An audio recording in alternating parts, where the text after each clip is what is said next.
Student, welcome to our YouTube channel. एक प्यारी सी video में स्वागत है मेरे यूट्यूब चैनल पे। अगर आपने अभी तक मेरे चैनल को सब्सक्राइब नहीं किया है तो मेरे चैनल को सब्सक्राइब कर ले, ऑनलाइन नर्सिंग स्टडी के प्लेटफॉर्म को ज्वाइन करें और आपको लेटेस्ट वीडियोस देखने को मिलेंगे। जो भी आपके एग्ज़ाम होते हैं नर्सिंग से रिलेटेड और जो भी कोई इन्फॉर्मेशन होती हैं सबसे पहले आपको मेरे चैनल पर देखने को मिलती हैं।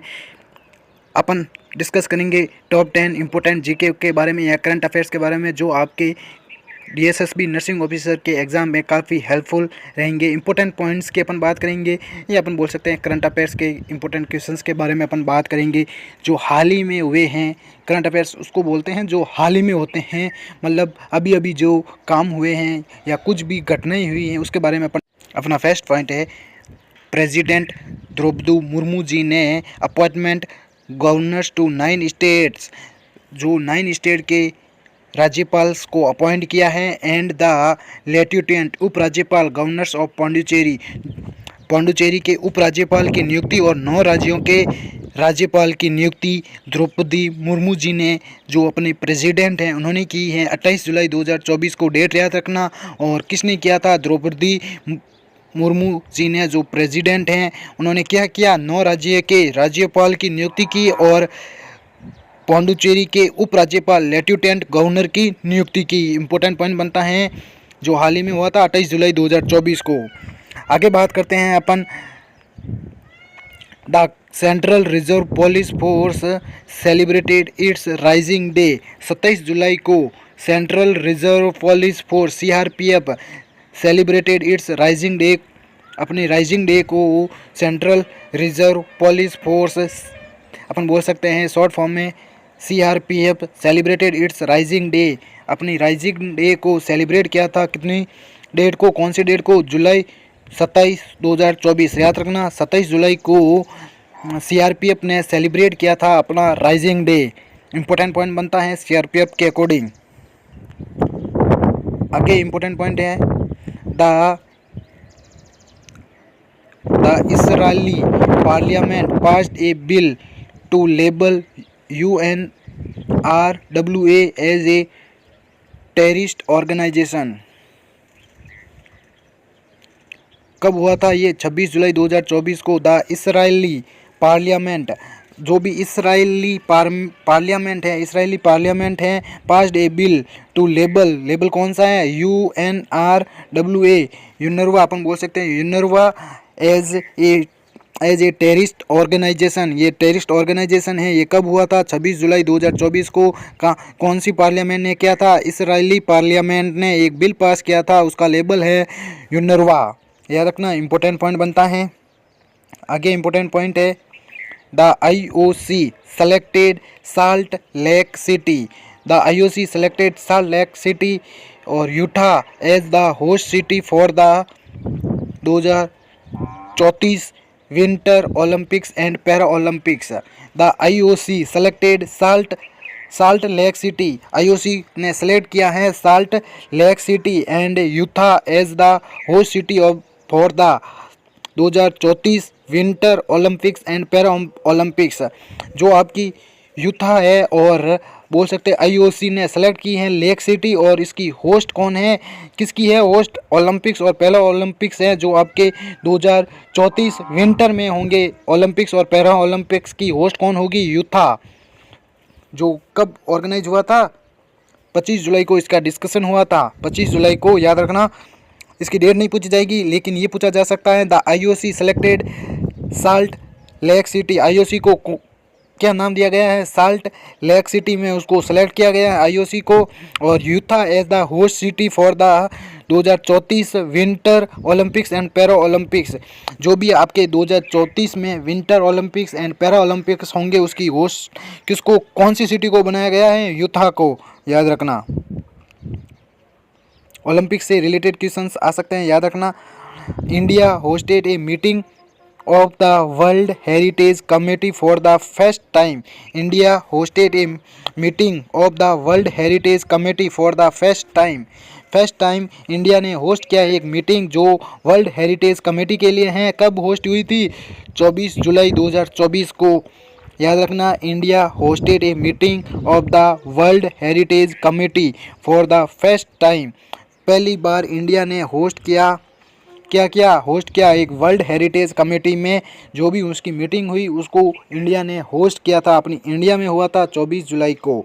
याद रखना, India hosted a meeting of the world heritage committee for the first time. याद रखना, फर्स्ट टाइम है इंडिया का, इसीलिए ये पूछा जा सकता है क्वेश्चन। याद रखना, India hosted a meeting of the world heritage committee for the first time. India ने होस्ट किया पहली बार वर्ल्ड हेरिटेज की जो भी कमेटी हैं उसकी मीटिंग को होस्ट किया इंडिया ने, मतलब अपनी इंडिया में ये होस्ट हुआ, ऑर्गेनाइजेशन हुआ इसका 24 जुलाई 2024 को। याद रखना, ये भी पूछा जा सकता है वर्ल्ड हेरिटेज कमेटी पहली बार इंडिया में कब हुई, 24 जुलाई 2024 को। याद रखना इसको। इंडिया एंड द यूएस, अपन बोल सकते हैं United State, India and United State signed an agreement to limit the illegal trade of Indian antiquities. India और यूएस यूनाइटेड स्टेट ने साइन किया एक एग्रीमेंट के जो लिमिट करेगा the illegal trade of Indian antiquities. Indian की जो भी एंटीक्वाइटीज़ है उसकी इलीगल ट्रेड को लिमिट करेगा। ये इंडिया एंड यूएस साइनेड को एग्रीमेंट पे इन्होंने अपना साइन किया है, जो इलीगल काम को बंद करेंगे या उसको लिमिट करेंगे या कम करेंगे उसको। चलिए आगे बात करते हैं। India and the UK United Kingdom launched a tech security initiative, very very important.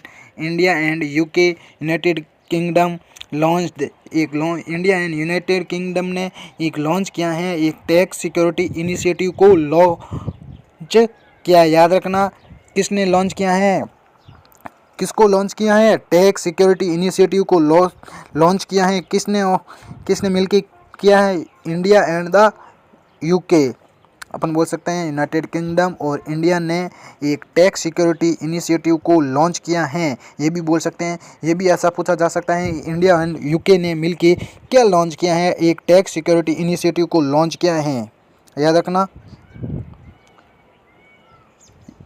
ये क्वेश्चन इम्पोर्टेंट है। Nicolas Maduro won the Venezuelan presidential election, ये पूछा जा सकता है जो भी प्रेसिडेंशियल अभी इलेक्शन हुआ था, निकोलस मदुरो, इसका जो भी नाम है निकोलस मदुरो वॉन द वेनेजुएलिन में ये प्रेसिडेंशियल इलेक्शन हुए थे, उन्होंने निकोलस मदुरो ने ये जीता था, वॉन हुआ।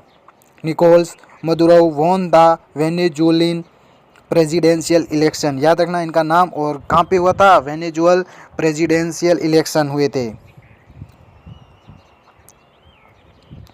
The Central water Commission won the GEEF Global water take Award. The Central water commission ने वॉन किया था the GEEF Global water take Award को जीता था। किसने जीता था, सेंट्रल वाटर कमीशन ने। याद रखना, इंपॉर्टेंट बनता है, Central water Commission won the GEF Global water take Award को वॉन किया, जीता था। याद रखना, कौन से अवार्ड को जीता था, सेंट्रल वाटर कमीशन ने ग्लोबल वाटर टेक अवार्ड। याद रखना।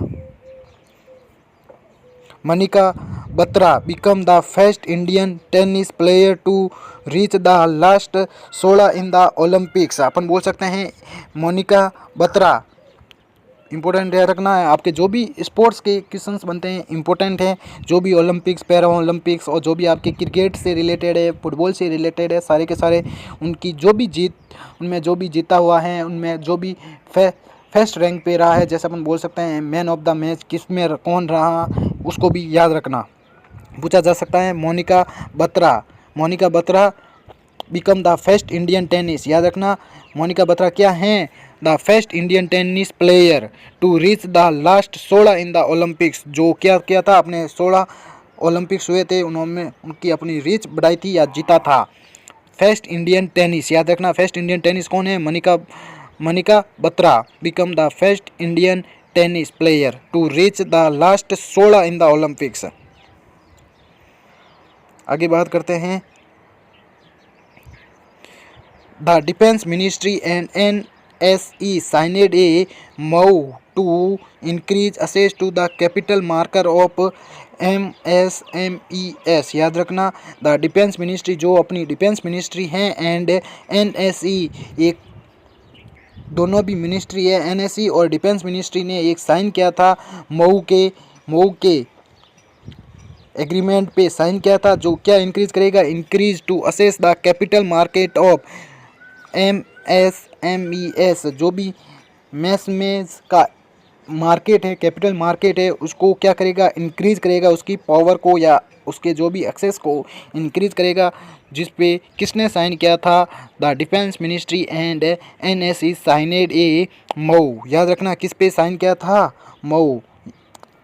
आपको मऊ के अकॉर्डिंग याद रखना है, मऊ के अकॉर्डिंग याद रखना, डिफेंस मिनिस्ट्री एंड NSE जो भी कैपिटल मार्केट्स हैं उसमें उनकी इंक्रीज पावर को बढ़ाएगा। आगे very very very important, India's anti dumping and tariff measures in 2023, जुलाई 2024 में ये हुआ था। इंडियाज़ एंटी डंपिंग याद रखना, India's anti dumping and tariff measures in 2023 कब हुआ था, 30 जुलाई 2024 को। याद रखना, इंडियाज़ की anti dumping and tariff measures, या अपन बोल सकते हैं टैरिफ मेजर्स इन 2023, ये कब हुआ था, 30 जुलाई को।